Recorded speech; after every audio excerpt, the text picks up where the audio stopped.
Once upon a time, in a distant kingdom, there was a beautiful garden known as the Enchanted Garden. This magical place was said to be tended by fairies and filled with flowers that bloomed all year round, even in the harshest of winters. Hidden deep within the forest, the garden was a well-kept secret, known only to a few. The kingdom was ruled by a wise and nice king named Roland. King Roland had a young daughter named Isabella, who loved exploring the forest and learning about nature. One day, while wandering through the woods, Isabella noticed something unusual, a faint, golden light flickering through the dense trees. Her heart raced with curiosity as she followed the light, unsure of what she might find. After what felt like hours of trekking deeper into the forest, Isabella stumbled upon the Enchanted Garden. Mesmerized by its beauty, she hesitated at the entrance, sensing she had found something extraordinary.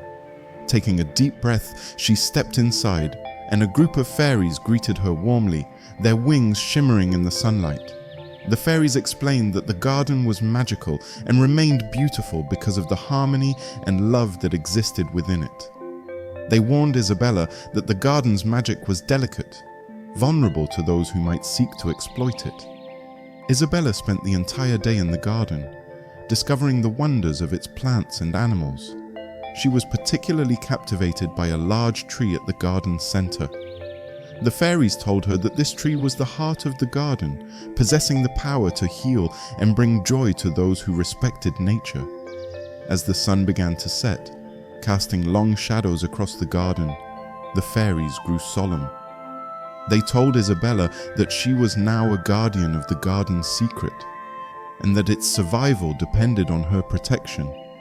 The weight of responsibility settled on Isabella's shoulders, and she felt both honored and anxious.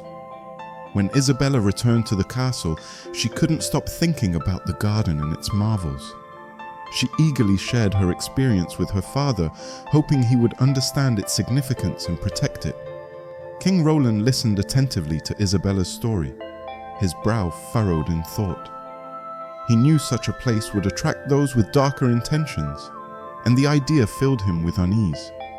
The next day, accompanied by his daughter, he ventured into the forest with a mix of anticipation and dread. When they finally found the Enchanted Garden, the king was in awe of its beauty and the serenity it offered.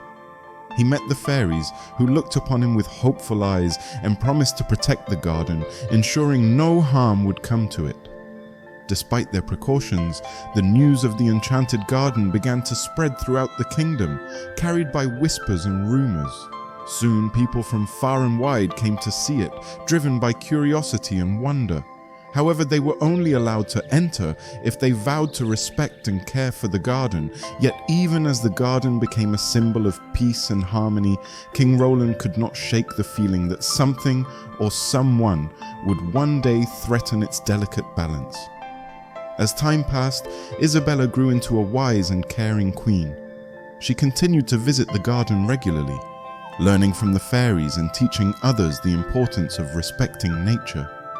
She kept a watchful eye on the visitors, ever vigilant for signs of trouble, knowing that the garden's magic was fragile. The Enchanted Garden remained a place of beauty and tranquility, cherished by all who visited. And so, the kingdom thrived, living in harmony with nature and one another. Thanks to the lessons learned from the Enchanted Garden, and the vigilance of its guardians who ensured its magic endured for generations. The moral of the story is that true harmony and prosperity come from respecting and protecting the delicate balance of nature. Thank you for watching Timeless Echoes, where every echo tells a story.